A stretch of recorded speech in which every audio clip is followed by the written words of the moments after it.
ఇది కేవలం సమాచారంగా మాత్రమే భావించండి. వైద్య నిపుణులను సంప్రదించండి. కొలెస్ట్రాల్ ఇది చేస్తే తగ్గుతుంది అనాలంటే ఆయుర్వేదంలో మీరు ప్రిస్క్రైబ్ చేసే డైట్ ఏంటి? ఎర్లీ మార్నింగ్ ఎంటీ స్టమక్ తాగినట్టయితే అది లివర్ని చాలా బాగా. అలోపతి కన్నా ఆయుర్వేదం ఏ రకంగా మరింత ప్రభావవంతంగా ఉంటుంది? లైఫ్ స్టైల్ చేంజెస్, డైట్ గురించి, వీటన్నిటి గురించి మనకి ఎక్కువగా చెప్పే సైన్స్ వచ్చేసి ఒకసారి ఒక ప్రాబ్లం వచ్చేసింది, వచ్చిన తర్వాత ఆయుర్వేదం ఇంకా పనికిరాదా? అయితే మన బాడీని మొత్తం డిటాక్స్ చేసి ఆర్గాన్స్ని మళ్ళీ రిజ్యువినేట్ చేసే కెపాసిటీ. కొలెస్ట్రాల్ ఇది చేస్తే తగ్గుతుంది అనాలంటే ఆయుర్వేదంలో మీరు ప్రిస్క్రైబ్ చేసే డైట్ ఏంటి?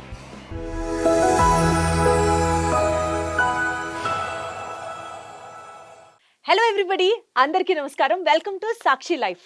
ఓల్డ్ ఈజ్ గోల్డ్ అన్న ఒక పాయింట్ని మీకు ఇవాళ నేను గుర్తు చేద్దాం అనుకుంటున్నాను. రీజన్ ఏంటంటే, మన పూర్వకాలం పద్ధతి ఆయుర్వేదానికి సంబంధించి ఇప్పుడు అది ప్రపంచవ్యాప్తంగా, అంటే భారతదేశంలో స్టార్ట్ అయినప్పటికీ కూడా ప్రపంచవ్యాప్తంగా everybody are turning their heads out to ఆయుర్వేదం. బికాస్ అలోపతి ఆర్ ఇంగ్లీష్ మెడిసిన్కి సంబంధించి అడ్వాన్స్మెంట్స్ ఎన్ని చూస్తున్నా, టెక్నాలజీ పరంగా డెవలప్మెంట్స్ ఎన్ని ఫాలో అవుతున్నా, ఆయుర్వేదం అయితే బెస్ట్ కదా అన్న ఒక కన్సర్న్ ప్రతి ఒక్కళ్ళలో ఉండి తీరుతుంది. ఎస్పెషల్లీ ఇప్పటి తరానికి సంబంధించి ఆయుర్వేదంలో మనం ఎన్ని రకాలుగా అడ్వాన్స్మెంట్స్, రిసర్చ్మెంట్స్ గురించి మాట్లాడుకుంటున్నామంటే, the whole world is just turning and giving a shot to ఆయుర్వేదం మెడిసిన్. అయితే ఇవాల్టి రోజుల్లో కొలెస్ట్రాల్కి సంబంధించి మనం ఎన్ని ప్రాబ్లమ్స్ ఫేస్ చేస్తున్నాం. కొలెస్ట్రాల్ పెరిగితే హార్ట్ అటాక్స్ దగ్గర నుంచి, ఒబేసిటీ రిలేటెడ్ ప్రాబ్లమ్స్ దగ్గర నుంచి, ఇలాంటి హెల్త్ ఇష్యూస్, అడ్వర్స్ కండిషన్స్లో కొలెస్ట్రాల్ రిలేటెడ్ చూస్తున్న నేపథ్యంలో just turning our heads back, ఆయుర్వేదంలో కొలెస్ట్రాల్ రిలేటెడ్ ప్రాబ్లమ్స్కి సొల్యూషన్స్ ఉన్నాయా? అసలు ఆయుర్వేదంలో డైట్స్ ఉన్నాయా? ఆయుర్వేదంలో కొలెస్ట్రాల్ సమస్య ఎక్కువగా ఉంటే ఎలా ట్రీట్ చేస్తారు? ఇలాంటి అంశాలకు సంబంధించి మనతో మాట్లాడడానికి వీ హ్యావ్ డాక్టర్ సుచిత గారు, ఆయుర్వేదిక్ డాక్టర్ గారు ఉన్నారు మనతో పాటు. ఒకసారి కనెక్ట్ అవుదాం. హలో సుచిత గారు. నమస్తే అండి. ఎలా ఉన్నారు? నేను ఫైన్. మేడం, కొలెస్ట్రాల్ రిలేటెడ్ మన హెల్త్కి సంబంధించి, మన బాడీకి సంబంధించి ఆయుర్వేదంలో దానికంటూ ఉన్న ప్రాధాన్యత నుంచి స్టార్ట్ చేద్దాం. నార్మల్గా బాడీలో కొలెస్ట్రాల్, ఈ ఫ్యాట్ మెటబాలిజం ఇదంతా కూడా మనకి లివర్ యొక్క ఆధీనంలో ఉంటుంది. ఎప్పుడైతే మన లివర్ ఫంక్షనింగ్ అనేది సరిగా ఉంటుందో, మనం తీసుకున్న ఫుడ్లో ఎంత పర్సంటేజ్ ఆఫ్ ఫ్యాట్ అనేది కన్వర్ట్ అవ్వాలి అన్నది, ఎంత గ్లూకోజ్ కన్వర్ట్ అవ్వాలి, ఇదంతా కూడా లివర్ నుండి వచ్చే ఎంజైమ్స్ అనేవి టర్న్ చేస్తాయి.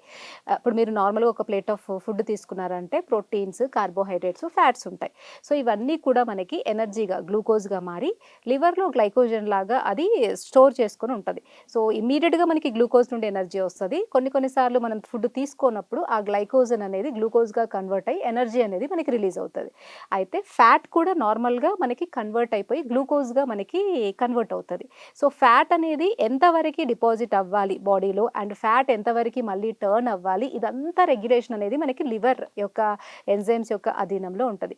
ఎప్పుడైతే లివర్ ఫంక్షనింగ్ అనేది సరిగా ఉండదో, అప్పుడు వాళ్ళకి ఈ కొలెస్ట్రాల్ అనేది పెరిగిపోవడము, బ్యాడ్ కొలెస్ట్రాల్ అనేది పెరిగిపోవడం అనేది మనం చూస్తూ ఉంటాం.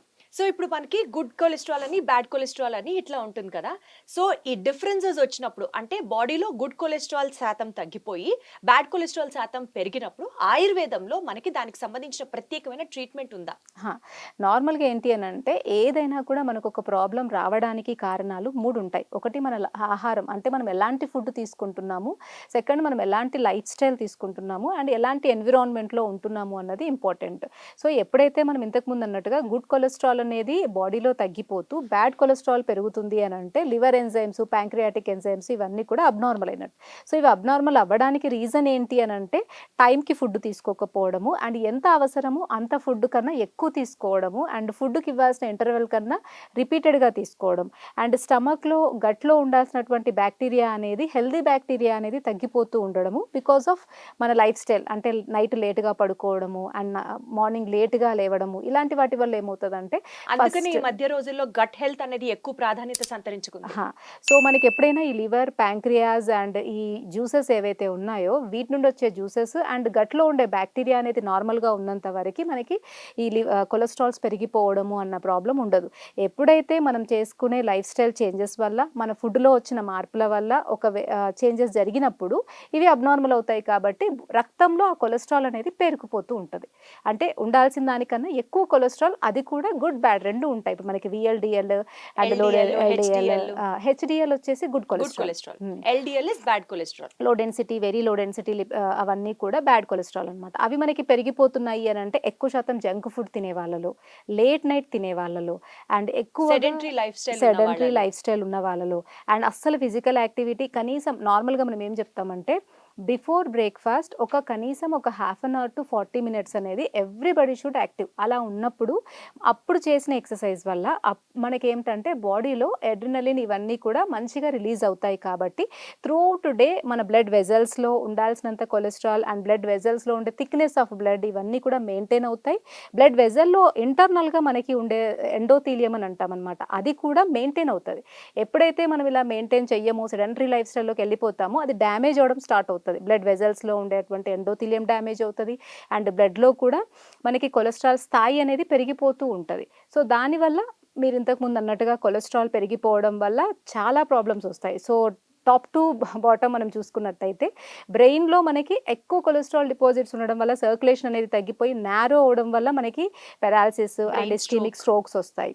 కార్డియాక్కి సంబంధించి కార్డియాక్ స్ట్రోక్స్ వస్తాయి. ఎందుకంటే lumen of the blood vessel అనేది నారో అవుతూ ఉంటుంది. కొలెస్ట్రాల్ అనేది డిపాజిట్ అయిపోయి బ్లడ్ వెజల్ని నారో చేస్తూ ఉంటుంది. బ్లడ్ వెజల్ యొక్క గోడలని నారో చేస్తుంది. అందుకని ఏమవుతుందంటే బ్లడ్ అనేది సర్క్యులేషన్ సరిగా వెళ్ళదు. ఇప్పుడు నార్మల్గా మనకి దానికి ఉండాల్సినంత ల్యూమెన్లో ఉన్నప్పుడు బ్లడ్ అనేది మంచిగా ఫ్రీగా ఫ్లో అవుతుంది. ఎప్పుడైతే అది నారో అవుతుందో సర్క్యులేషన్ అనేది టువర్డ్ పర్టికులర్ ఆర్గాన్స్కి తగ్గుతుంది. సో దాంట్లో వైటల్ ఆర్గాన్స్కి తగ్గినప్పుడు మనకి మెయిన్ డ్యామేజ్ ఉంటుంది. ఇప్పుడు హార్ట్కి తగ్గిందనుకోండి సడన్గా హార్ట్ స్ట్రోక్స్, బ్రెయిన్కి తగ్గితే బ్రెయిన్ స్ట్రోక్స్. సో ఇలాంటి కండిషన్ ఉన్నప్పుడు ఆయుర్వేదంలో మనకి ప్రత్యేకమైన చికిత్స విధానాలు ఏంటి, ఔషధాలు మీరు చెప్పేవేంటి? నార్మల్గా మనం ఫస్ట్ హోలిస్టిక్ లైఫ్ సైన్స్ అంటేనే కాజ్ ఏంటి అని చూస్తాం. ఇప్పుడు పేషెంటే వచ్చి మనకి రిపోర్ట్ పట్టుకొని వచ్చి నాకు కొలెస్ట్రాల్ పెరిగిపోయిందండి అని చెప్తాడు. అంటే తనే డయాగ్నోసిస్ చేసేసుకొని వస్తాడు, అంటే నాకు కొలెస్ట్రాల్ ఎక్కువ ఉంది మీరు తగ్గించండి. బట్ రూట్ కాజ్ ఏంటి అన్నది ఇంపార్టెంట్. అసలు అది ఎందుకు అయ్యింది అన్నది ఇంకొక వెరీ ఇంపార్టెంట్ క్వశ్చన్. ఒకటి ఎందుకు అయ్యింది అన్నది మనం వాళ్ళకి ఎక్స్ప్లెయిన్ చేయగలిగితే రిపీటెడ్గా మనకి కాజ్ అనేది ఉండదు, కాబట్టి ఎఫెక్ట్ అనేది నలిఫై అవుతుంది. రెండవది వచ్చిన తర్వాత ఏం చెయ్యాలి అన్నది రెండవది. సో నార్మల్గా మనం ఏం చెప్తామంటే ఇట్లా కొలెస్ట్రాల్స్ పెరిగిపోయిన వాళ్ళకి mostly thyroid and metabolic hormones అన్నీ కూడా అబ్నార్మల్ అవుతాయి ఫస్ట్. సో ఈ హార్మోన్స్లో అబ్నార్మల్ అవ్వడానికి రీజన్ కూడా మేము ఇంతకుముందు అన్నట్టుగా లైఫ్ స్టైల్ చేంజెస్. సో వాటి కోసం ఫస్ట్ ఏం చెప్తామంటే ఇమ్మీడియట్గా ఏ పేషెంట్ వచ్చినా మీరు అల్లోపతి వాడండి, హోమియోపతి వాడండి, ఆయుర్వేదిక్ వాడండి, this is the other part of the medicine. First వచ్చేసి మీ లైఫ్ స్టైలు మీ ఫుడ్ స్టైలు రెండు కూడా మీ కంట్రోల్లో ఉంటాయి, not in the control of doctor. First మీరు ఆ రెండన్నా చేంజ్ చేసుకోమని మనం కౌన్సిలింగ్స్ ఇస్తాం. అంటే మంచి లైఫ్ స్టైల్, మార్నింగ్ లేవడము, ఫిజికల్గా యాక్టివ్గా ఉండడము, టైంకి ఫుడ్ తీసుకోవడం, అది కూడా మనకి ఏది అవసరమో ఆ ఫుడ్ తీసుకోవడము, నైట్ తొందరగా పడుకోవడం, ఇవన్నీ చేయడం వల్ల మనకి హార్మోన్స్ ఏవి రిలీజ్ అవ్వాలో, ఎంత రిలీజ్ అవ్వాలో అది పరిమితిలో రిలీజ్ అవుతాయి. సో ఈ కౌన్సిలింగ్ అయితే చాలా ఇంపార్టెంట్ ఉంటుంది. అండ్ థర్డ్ వచ్చేసి ఎలాంటి ట్రీట్మెంట్, ఎలాంటి మెడికేషన్ అనేది. సో ఎలాంటి ట్రీట్మెంట్స్ చేస్తాము అంటే ఆయుర్వేదిక్లో మనకి ఆర్గాన్స్ని రిజ్యువినేట్ చేసే పంచకర్మ లాంటి ట్రీట్మెంట్స్ ఉంటాయి. లైక్ విరేచన కర్మ, రక్తమోక్షణము, నస్య కర్మ అలాంటివి ఉంటాయి. అవి చేసుకోవడం వల్ల బాడీలో ఉన్న టాక్సిన్స్ అనేవి బయటికి వెళ్ళి మళ్ళీ ఆర్గాన్స్కి కొంత రిజ్యువినేషన్ అనేది వస్తుంది.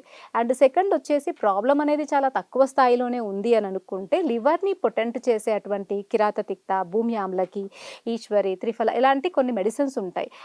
ఆ హర్బ్స్ని మనం మెడిసిన్స్ లాగా ఫుడ్లో మామూలుగా ఇప్పుడు మనం ఫుడ్లో తీసుకున్నాం అనుకోండి, రోజు షుగర్ కేన్ జ్యూస్ తాగారనుకోండి లివర్ మంచిగా హెల్దీగా అవుతుంది.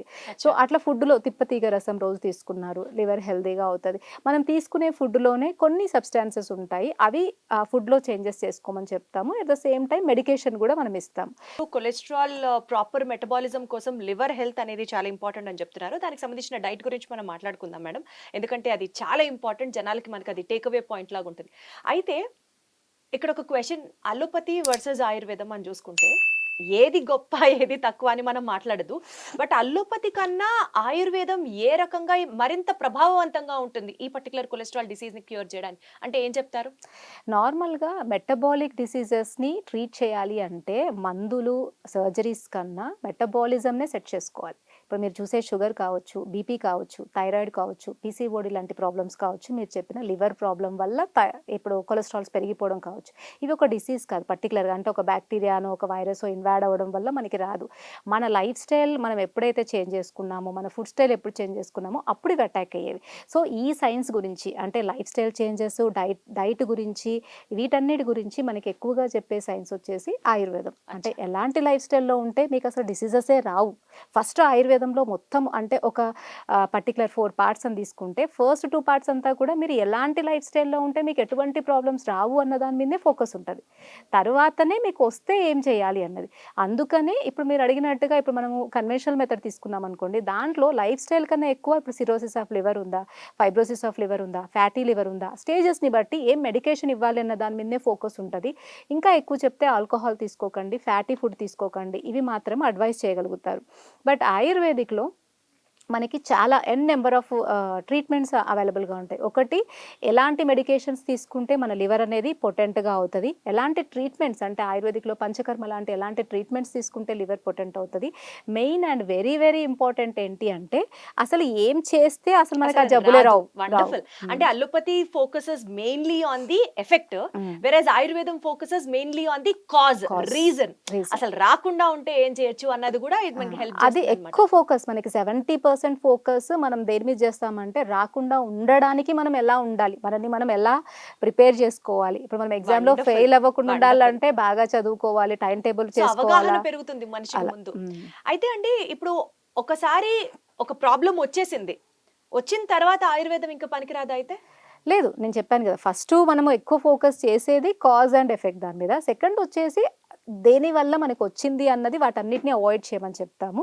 అండ్ ఆల్రెడీ డ్యామేజ్ అయిన వాటి కోసం ఆయుర్వేదిక్లో వండర్ఫుల్ ట్రీట్మెంట్స్ అని చెప్పొచ్చు. శోధన కర్మ అంటే మన బాడీని మొత్తం డిటాక్స్ చేసి ఆర్గాన్స్ని మళ్ళీ రిజ్యువినేట్ చేసే కెపాసిటీ మన ఆయుర్వేదిక్ ట్రీట్మెంట్స్లో ఉంటుంది. లైక్ వమనం, విరేచనం, వస్తి, నస్యం, రక్తమోక్షణం అని 5 ఫోల్డ్స్ ఆఫ్ ట్రీట్మెంట్స్ అంటారనమాట. అంటే ఇవి బాడీలో ఉన్న టాక్సిన్స్ని ఫస్ట్ బయటికి పంపించేసి ఆర్గాన్స్ని రిజ్యువినేట్ చేయడము, మళ్ళీ మన డైజెషన్ ఫంక్షనింగ్ అంతా కూడా నార్మలైజ్ చేయడానికి చాలా బెస్ట్గా ఇవి వర్క్ అవుతాయి.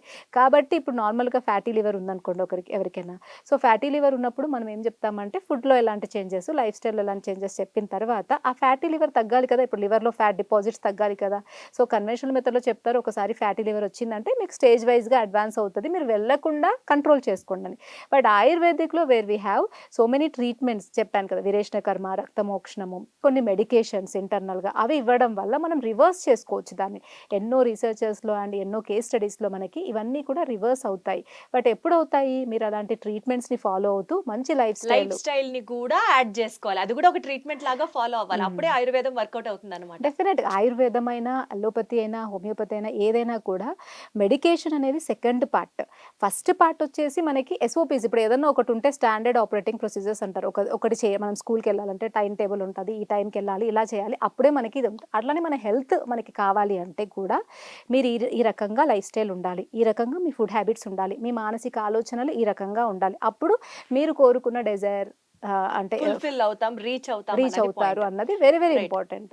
అయితే ఇప్పుడు ఉన్న రోజుల్లో అండి మనిషికి అంత పేషెన్స్ ఉండదు. సపోజ్ తలనొప్పి ఉంది అనుకుందాం, ఫర్ ఎగ్జాంపుల్ ఒక క్రోసిన్ 650 డోలో వేసుకుంటే 10 నిమిషాల్లో తలనొప్పి తగ్గిపోతుంది. ఆయుర్వేదంలో ఏదన్నా ఒక ట్రీట్మెంట్ కోసం అప్రోచ్ అయితే చాలా పేషెన్స్ ఉండాలి మనిషికి, ఇంకా వాడుతూనే ఉండాలి మందులు అన్న ఒక అపోహ ఉంది. దానికి మీరు ఏం చెప్తారు? నార్మల్గా ఆయుర్వేదిక్లో కూడా ఇన్స్టాంట్గా తగ్గే ట్రీట్మెంట్స్ ఉంటాయా? ఉంటాయి. ఇప్పుడు హెడేక్ ఉందనుకోండి, కొంతమందికి కాన్స్టిపేషన్ వల్ల హెడేక్ వస్తే మీరు క్రోసిన్ వేసుకుంటే జస్ట్ పర్టికులర్గా అక్కడ వాసోడైలటేషన్ జరిగేసి సర్క్యులేషన్ పెరగడం వల్ల మాత్రమే మీకు పెయిన్ తగ్గుతుంది. బట్ రూట్ కాజ్ ఒకవేళ కాన్స్టిపేషన్ అయిందనుకోండి, కాన్స్టిపేషన్కి అక్కడ ట్రీట్మెంట్ మీకు దొరకలేదు, సో మళ్ళీ వస్తుంది మీకు హెడేక్. అండ్ గ్యాస్ ప్రాబ్లం అనుకోండి, గ్యాస్ ప్రాబ్లమ్కి సంబంధించిన ట్రీట్మెంట్ మనం ఇవ్వలేదు, ఇంకా క్రోసిన్ వల్ల ఇంకా అనాల్జెసిక్ ఎఫెక్ట్ ఎక్కువై నెక్స్ట్ మళ్ళీ మనకి మార్నింగ్ ఇంకా ఎక్కువ అవుతుంది ఛాన్స్. సో అలా మనం ఏంటి అని అంటే కాజ్ అనేది ఇంపార్టెంట్. ఒక హెడేకే ఉంది అంటే అది మీకు మైగ్రేన్ అంటే న్యూరలాజికల్ వీక్నెస్ వల్ల ఉందా, కాన్స్టిపేషన్ వల్ల వచ్చిందా, లేకపోతే మీరు డస్ట్లో బాగా పొల్యూషన్కి ఎక్స్పోజ్ అవ్వడం వల్ల వచ్చిందా, ఎండల్లో ఎక్కువగా తిరగడం వల్ల వాసో డైలటేషన్ వల్ల వచ్చిందా, కాజ్ అనేది మనం తెలుసుకుంటాం. తెలుసుకొని అన్నిటికీ క్రోసిన్ లాగా ఆయుర్వేదంలో ఉండదు. హెడేక్ వచ్చినప్పుడు ఒక్కొక్కరికి ఒక్కొక్కటి, ఒకరికి ధనియా ఫాంటా అంటే ఎక్కువ ఎండలో తిరగడం వల్ల వచ్చిన వాళ్ళకి ధనియా ఫాంటా, మోషన్ ఫ్రీ లేని వాళ్ళకి ఒకవేళ హెడేక్ వస్తే దానికి సంబంధించిన మెడిసిన్స్ లాక్సేటివ్ అంటే మోషన్ ఫ్రీ అయ్యే మెడిసిన్ ఇస్తే హెడేక్ తగ్గిపోతుంది. లేదు న్యూరలాజికల్ వీక్నెస్గా వల్ల హెడేక్ వచ్చింది, మైగ్రేన్ రిపీటెడ్గా వస్తుంది, న్యూరలాజికల్గా నర్వ్స్ వీక్ ఉన్నాయి వాళ్ళకి అంటే నర్వ్స్ని స్ట్రెంత్ చేసేటువంటి మెడికేషన్ ఇస్తాం. సో అలా ప్రాపర్గా మనకి ఏంటంటే అసలు దాని రూట్ కాజ్కి మనం ట్రీట్మెంట్ చేస్తాం కాబట్టి. సో ఆయుర్వేదం మీద ఉన్న ఒక పర్సెప్షనే మారిపోయింది మీతో మాట్లాడుతుంటే ఇప్పుడు. రైట్. సో మనం కొలెస్ట్రాల్ గురించి మాట్లాడుకుంటున్నాం కాబట్టి ఎలా అయితే కొలెస్ట్రాల్ని కంట్రోల్ చేయడానికి మెడికేషన్స్ ఉన్నాయో, కొలెస్ట్రాల్ మెటబాలిజం బై లివర్ మెరుగుపరచడానికి ఎలా అయితే మెడికేషన్ ఉందో ఆయుర్వేదంలో, కొలెస్ట్రాల్ ఒక మనిషిలో సపోజ్ ఫర్ ఎగ్జాంపుల్ బాగా పెరిగిపోయింది అనుకుందాం, తద్వారా గుండె సంబంధిత వ్యాధి వచ్చింది, దాన్ని కూడా మనం ఆయుర్వేదంలో ట్రీట్ చేయొచ్చు అంటారా? అంటే any complication by the over effect of the cholesterol కూడా ఆయుర్వేదంలో ట్రీట్ చేయొచ్చు అంటారా? డెఫినెట్గా. నార్మల్గా ఇప్పుడు మీరు చూస్తే బయట మనం వేసే స్టెంట్లు కావచ్చు, లేకపోతే బైపాస్ సర్జరీస్ కావచ్చు, వీటన్నిటిలో 2 కారణాలు ఉంటాయి. ఒకటి ఎంబోలిజము అండ్ ఒకటి ఫ్యాట్ వల్ల నారో అవ్వడం. సో ఫ్యాట్ వల్ల నారో అయినప్పుడు మనకి స్టెంట్ ఆ ప్రాసెస్ వల్ల బెలూన్ థెరపీ దాంట్లో డైలేట్ చేస్తారు. సో వీటన్నిటిలో చూస్తే ఏంటి అంటే రూట్ కాజ్ కొలెస్ట్రాల్స్ అనేవి పెరిగిపోవడం. సో ఆయుర్వేదిక్లో మనం అట్లా బ్లడ్ వెజల్స్లో ఉన్న కొలెస్ట్రాల్ని కరిగించడానికి, బ్లడ్ వెజల్స్లో మళ్ళీ సర్క్యులేషన్ని నార్మలైజ్ చేయడానికి మనం ట్రీట్మెంట్ చేస్తాం. సో దానివల్ల మనకి హార్ట్ అటాక్స్ రావడం తగ్గే ఛాన్సెస్ ఉంటాయి. వాళ్ళ మంచి లైఫ్ స్టైల్ వల్ల మనకి ఏంటి అంటే లివర్ కూడా మెరుగుపడుతుంది కాబట్టి కొలెస్ట్రాల్ స్థాయి కూడా తగ్గుతుంది. అండ్ టోటల్గా మీరు అన్నట్టుగా కాంప్లికేషన్స్ అంటే కొలెస్ట్రాల్ పెరగడం వల్ల బ్రెయిన్ స్ట్రోక్, కొలెస్ట్రాల్ పెరగడం వల్ల హార్ట్ స్ట్రోక్, కొలెస్ట్రాల్ పెరగడం వల్ల కిడ్నీ ప్రాబ్లమ్స్, ఇలా ఉన్న ప్రతిదీ వారికోజ్ వెయిన్స్ ఏదైనా కావచ్చు. నార్మల్గా మనకి కొలెస్ట్రాల్ పెరిగితే మెయిన్గా వచ్చే ప్రాబ్లం బీపీ పెరగడం. సో బీపీ ఎప్పుడైతే కొలెస్ట్రాల్ పెరుగుతుందో బ్లడ్ వెజల్ అనేది దానికి ఉండాల్సిన ఎలాస్టిసిటీని కోల్పోయి హార్డ్గా అవుతుంది. ఎప్పుడైతే పెరిఫెరల్ వాస్కులర్ రెసిస్టెన్స్ బ్లడ్ వెజల్లో పెరిగి హార్డ్గా అవుతుందో ఇమీడియట్గా మనకు వచ్చే ప్రాబ్లం బీపీ. సో మీరు ఎప్పుడైతే కొలెస్ట్రాల్ తగ్గించుకుంటారో ఫస్ట్ బీపీ తగ్గుతుంది అండ్ కార్డియాక్ ప్రాబ్లమ్స్ రావు, ఎందుకంటే సర్క్యులేషన్ మళ్ళీ నార్మల్ అవుతుంది అండ్ మిగతా వైటల్ ఆర్గాన్స్కి అన్నీ కూడా బ్లడ్ సర్క్యులేషన్ అందుతుంది. కాబట్టి అవన్నిటిని కూడా కాంప్లికేషన్ ఆఫ్ కొలెస్ట్రాల్ పెరిగిపోయే అన్ని ప్రాబ్లమ్స్ని మనం దీంతో తగ్గించుకోవాలి. ఇందాక మీరు ఒక మాట అన్నారు చక్కగా, ఎస్పెషల్లీ లివర్ హెల్త్ కోసం తిప్పతీగ రసం తాగాలి అని అన్నారు. అలా కొలెస్ట్రాల్ బాడీలో నియంత్రించడానికి కానీ లేకపోతే లివర్కి సంబంధించి ఒక మంచి ఎలిమెంట్ ఇలా చేస్తే బాగుంటుంది అని చెప్పాలి, కొలెస్ట్రాల్ ఇది చేస్తే తగ్గుతుంది అనాలంటే ఆయుర్వేదంలో మీరు ప్రిస్క్రైబ్ చేసే డైట్ ఏంటి? నార్మల్గా డైట్లో చూసుకుంటే ఇంతకుముందు చెప్పినట్టుగా రోజు early morning sugar cane juice అనేది తాగమని చెప్తాం. ఎర్లీ మార్నింగ్ ఎంప్టీ స్టమక్ రెగ్యులర్గా మీరు షుగర్ కేన్ జ్యూస్ తాగుతూ ఉన్నట్టయితే అది లివర్ని చాలా బాగా యాక్టివేట్ చేస్తుంది. అండ్ రెండవది వచ్చేసి నేల ఉసిరి అంటాం, భూమి ఆమ్లకి అంటాము. సో అది నార్మల్గా రెగ్యులర్గా మీరు పౌడర్ లాగా తీసుకోవచ్చు. ఫ్రెష్ హర్బ్ దొరికితే దాన్ని క్రష్ చేసి బయట అమ్ముతారు కదా, మొరాంబే అంటారు, అలా కూడా అది ఉసిరి. ఇది భూమి ఆమ్లకి అంటే ఇది ఫిల్లాంథస్ నిరురి, ఇది different type of plant. So దీన్ని మనము నార్మల్గా వెట్ది తీసుకోవచ్చు, లేదంటే డ్రైది కూడా తీసుకోవచ్చు. పౌడర్ని అయితే జస్ట్ నార్మల్గా హాట్ వాటర్లో కలిపి తీసుకోమని చెప్తాము. వెట్ది అయితే జస్ట్ ఒక 2 to 3 grams బాగా క్రష్ చేసి ఒక రౌండ్ బోలస్ లాగా చేసి తీసుకోమని చెప్తాము. ఇది లివర్ని బాగా అంటే అన్ని మీరు అడిగారు కదా, అన్ని మెడిసిన్స్లో కల్లా ఇది చాలా ఫస్ట్ ప్లేస్ ఆఫ్ అది ఉంటుంది అనమాట, లివర్ని మంచిగా చేసే దాంట్లో. యాక్చువల్లీ ఇలా మాట్లాడుతూ ఉంటే ఇది ఒక అన్ఎండింగ్ సబ్జెక్ట్ లాగా ఉంది. ఒక్కొక్క ఆర్గన్ కి సంబంధించి అంటే ఆయుర్వేదంలో మనకున్న ది బెస్ట్ ఆఫ్ బెస్ట్ మనం యూజ్ చేసుకుంటే ప్రాబబుల్లీ ఈ వాళ్ళు ఉన్న ఈ ఫాస్ట్ పేస్ స్ట్రెస్ఫుల్ వరల్డ్లో వేరే వేరే సైడ్ ఎఫెక్ట్స్ ఉన్న మెడికేషన్స్ కాకుండా ప్రశాంతంగా ఆయుర్వేదం వాడుకుంటే సైడ్ ఎఫెక్ట్స్ అన్ని తగ్గిపోవడం పక్కన పెట్టి హెల్త్ డెఫినెట్లీ మెచ్యూర్ అవుతుంది, ఇంప్రూవ్ అవుతుంది అని అయితే మనం అనుకోవచ్చు. సో ఇంకొన్ని ఎపిసోడ్స్ మీతో చేద్దాం మేడం, ఎందుకంటే ఆయుర్వేదం అంటే ఇప్పుడు డెఫినెట్లీ అందరూ చాలా ఇంట్రెస్టెడ్గా చూస్తున్నారు కాబట్టి. And once again thank you so much. Thank you.